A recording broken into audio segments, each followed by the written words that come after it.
Bonjour Hussein. Bonjour, cher Omar. Voilà, en tout cas, merci d'être venu, merci de votre disponibilité. Comme vous le savez, dans cette émission, on veut parler un peu de la géopolitique africaine, en partant d'événements d'actualité, de situations actuelles. Et aujourd'hui, en fait, on vous a invité pour nous parler un peu de la Somalie. Vous voyez. Et vu la grande crise qui règne en Somalie, les conflits, les attentats terroristes, les conflits interethniques, la balkanisation du territoire,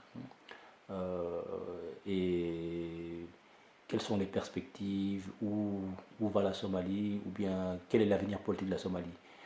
Par où commencer? Naturellement, il faut qu'on retourne dans le passé un peu pour pouvoir avoir une lecture de ce qui se passe aujourd'hui, n'est-ce pas? Donc, que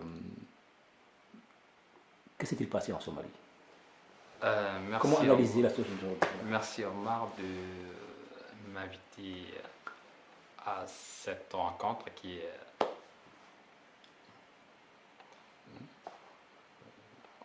merci Omar pour cette rencontre. La Somalie, Omar, c'est un peu, je dirais, c'est une école, c'est un cas d'école pour l'Afrique. Donc, la Somalie, elle a pris l'indépendance en 1960 et c'était deux parties aussi, c'était les Somaliland anglais et les Somaliland italiens. Ils se sont réunis en 1960, 1er juillet. La Somalie, à l'époque, était un pays très pauvre. Et la colonisation anglaise n'avait rien construit en Somaliland par rapport aux Italiens à Mogadiscio.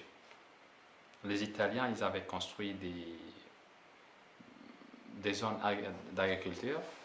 Ils avaient construit aussi des écoles, des bâtiments, des grands bâtiments, des autoroutes, mais c'était des fascistes. C'était à l'époque Mussolini, les fascismes. Et d'une manière, ils avaient tué aussi beaucoup de gens. Donc les Somalis, ils avaient une rancune envers l'Italien. Et d'ailleurs, comme vous savez très bien, l'Italie avait perdu la Seconde Guerre mondiale. Et la Somalie devrait avoir l'indépendance sous l'autorité de l'ONU. Donc elle a eu l'indépendance en 1960,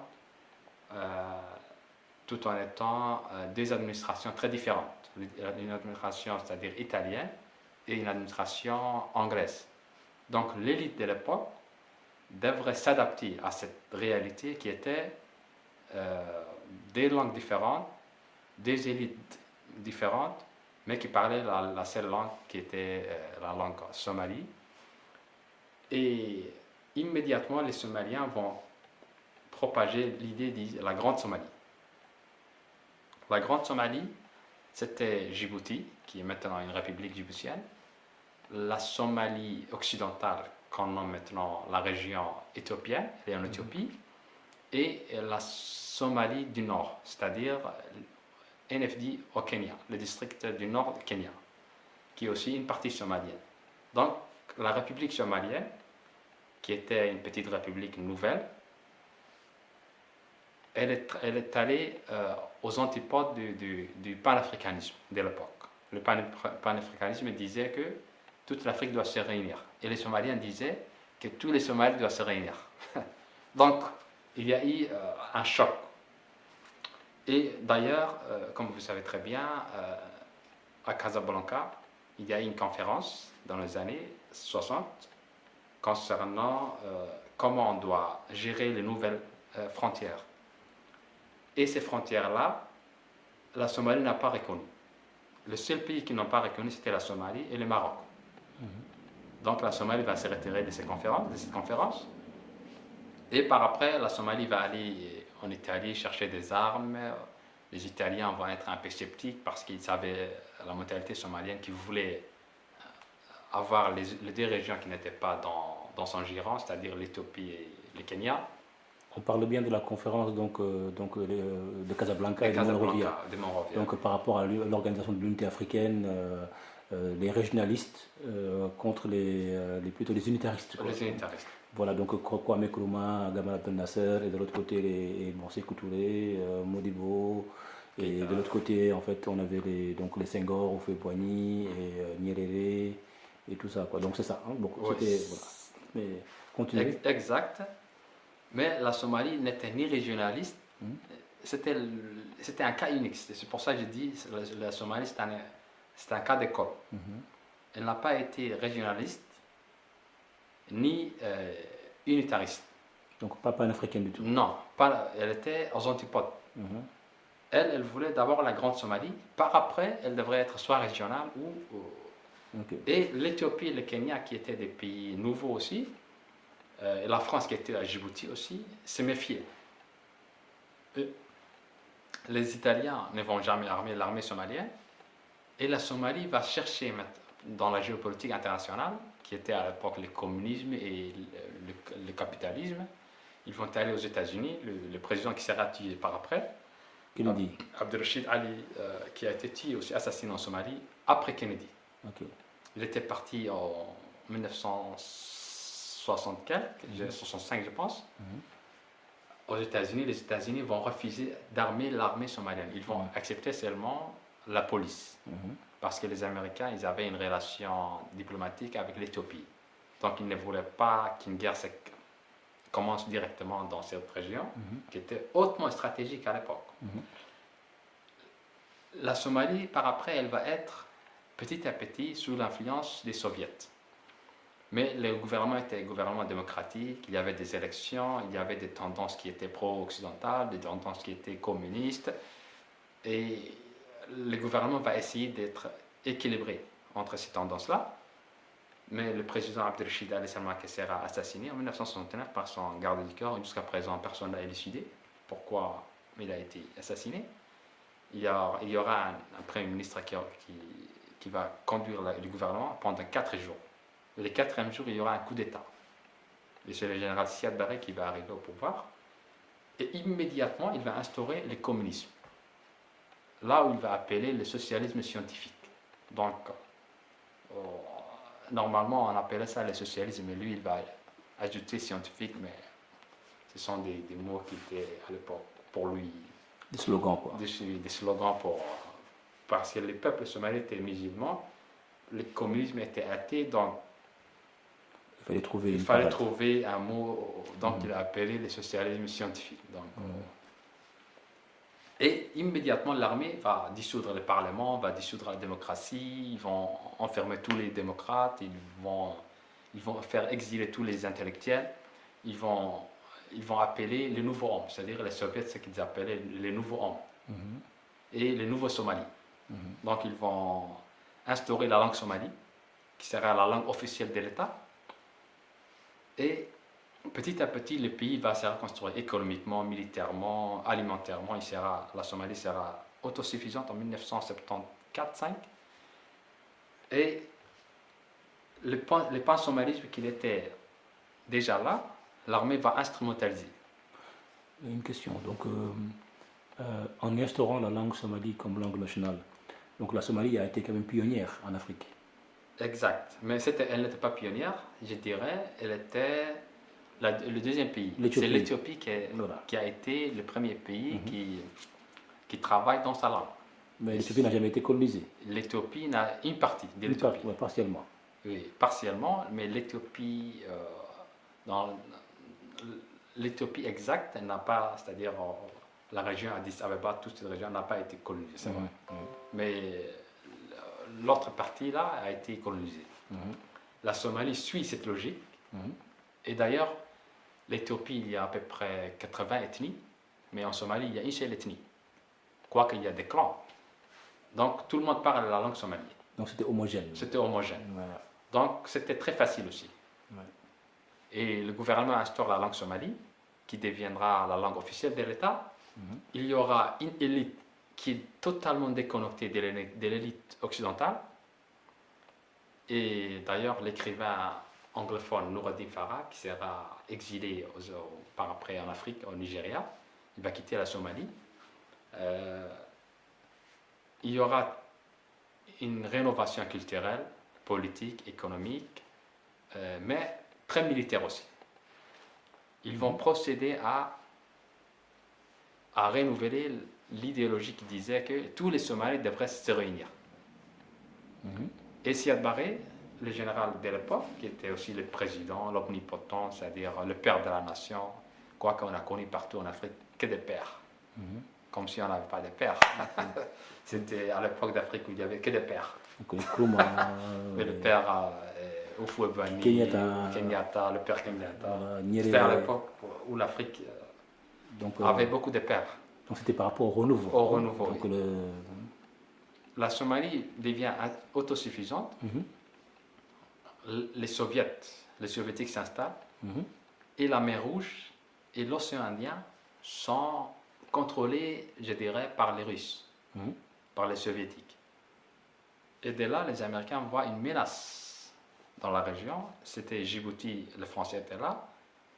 Et Siad Barre va essayer, la Somalie va essayer de prendre la région Ogaden, ou bien la région Somalie de l'Éthiopie, par la force. Il y aura des pourparlers entre les blocs communistes de l'époque. Les premiers pourparlers vont commencer au Yémen, à Aden, qui était aussi un pays communiste. Fidel Castro va proposer l'autonomie dans la région Somalie de l'Éthiopie. La Somalie va catégoriquement rejeter. Les Soviétiques aussi vont proposer une autonomie. La Somalie va rejeter. Les Éthiopiens, Mengistu, qui arrive au pouvoir en 1974 et qui va détruire la royauté en Éthiopie, c'est-à-dire l'empire Haïlé Sélassié, qui sera détruit et qui va instaurer le communisme. L'Éthiopie sera dans les blocs communistes. Donc la Somalie et l'Éthiopie sont dans le même bloc. Les Soviétiques ne vont jamais accepter que des pays qui sont dans son bloc se font la guerre.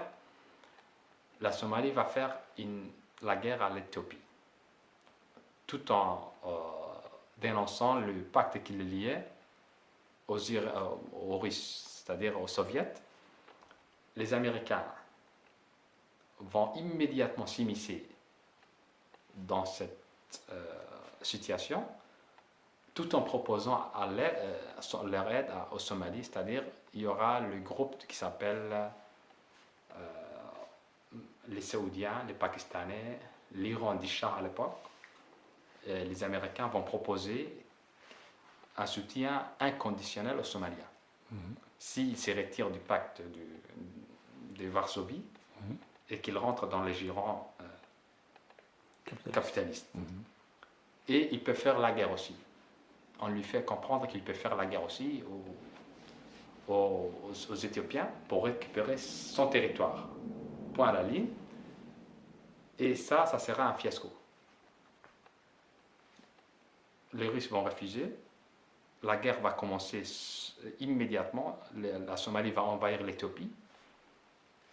Les Russes vont venir avec un moyen gigantesque. C'était la première, je dirais, c'était la troisième petite guerre mondiale. Un moyen gigantesque, un parapluie d'avion aussi, avec des grands moyens militaires. Donc un arsenal gigantesque. Ils vont descendre de l'Érythrée, qui était à l'époque aussi une province éthiopienne. Ils vont immédiatement détruire l'armée somalienne en Éthiopie même, l'armée d'occupation, et la Somalie va perdre toute son élite militaire dans la guerre. Et ça sera un choc pour la communauté, pour le peuple somalien qui croyait aux idées pan-somalistes. Et il y aura la désillusion.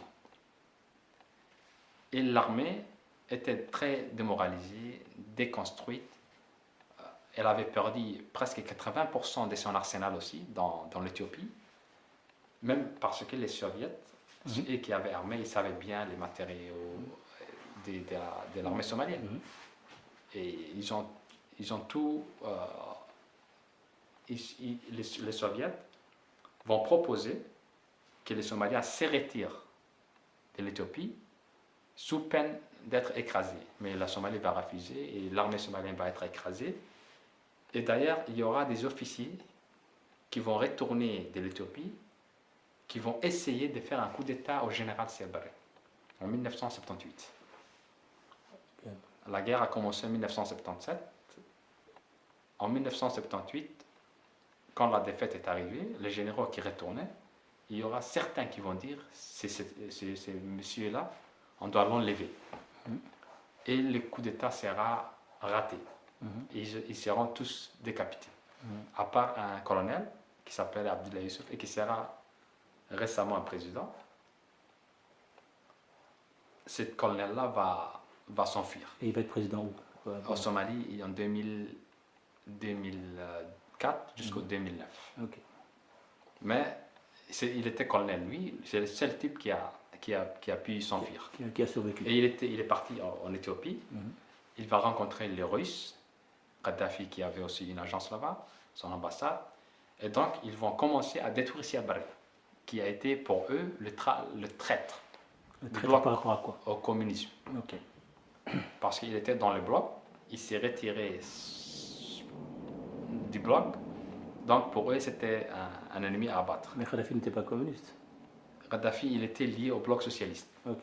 C'était pas un communiste, mais c'était un révolutionnaire. Un bassiste, quoi. Oui.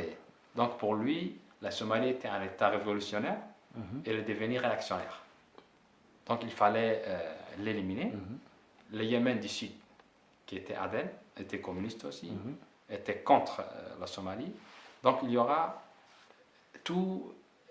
Par après, il y aura beaucoup des officiers qui étaient dans l'armée qui vont se sentir menacés par la sécurité intérieure qui était très puissante et qui soupçonnait tout le monde et qui jetait les gens dans les prisons sous prétexte qu'il était anti-révolutionnaire ou réactionnaire ou des trucs comme ça. Mais donc c'est la paranoïa du régime. La paranoïa du régime, comme tu l'as dit. Et il y aura beaucoup des officiers qui vont fuir, qui vont partir vers l'Éthiopie et les officiers vont commencer à instrumentaliser aussi le mécontentement du peuple. Donc ça c'est l'épisode Siad Barre. L'épisode Siad Barre. Donc de là, il y aura une autre idéologie qui va s'installer au pays. C'est les islamistes. Et eux, ils viennent d'où? Et à l'époque, ils arrivent de l'Égypte et de l'Arabie Saoudite.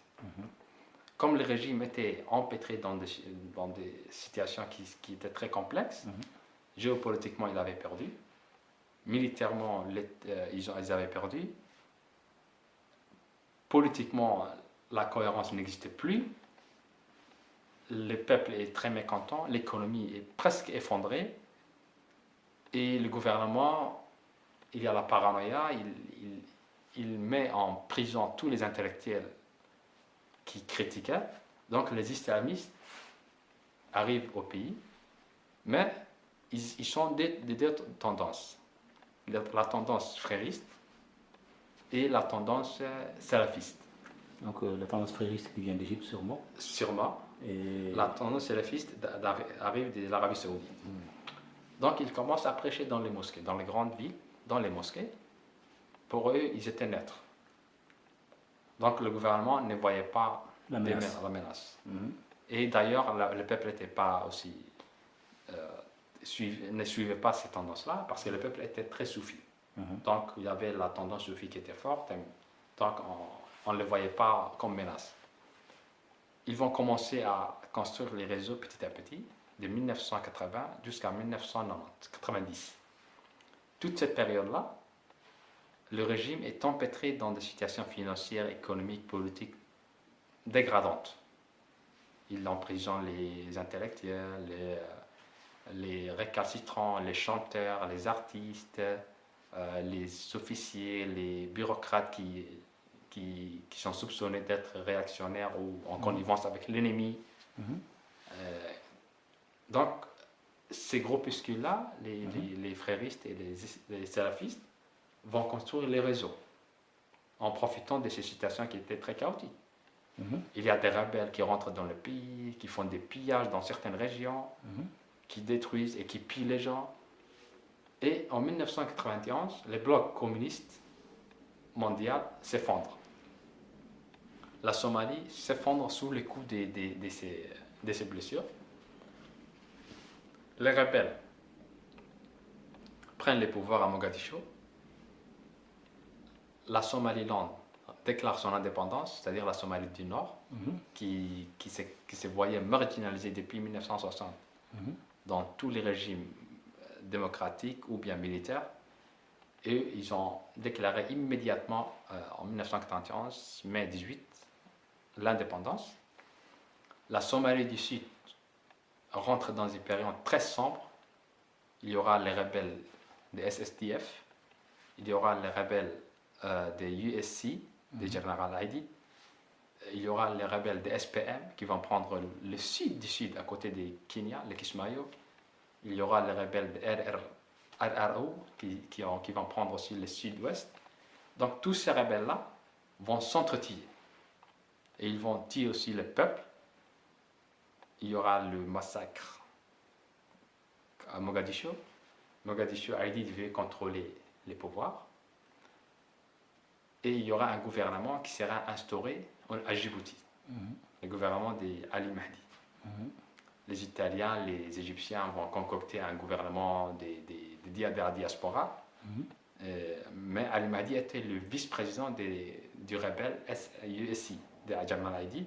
C'était un marchand, un grand commerçant aussi, et qui était aussi le vice-président de cette rébellion. Donc ils vont concocter un gouvernement de diaspora, mais ils vont dire, comme ils n'ont pas des hommes sur le terrain, on va amener un homme du terrain aussi. Donc Ali Mahdi, qui était plus docile par rapport à Aidid, les Italiens vont le convaincre, les Égyptiens, il va arriver à Djibouti, on va le nommer président de la République somalienne. Mais le vrai pouvoir est entre les mains d'Aidid, qui était le vrai général.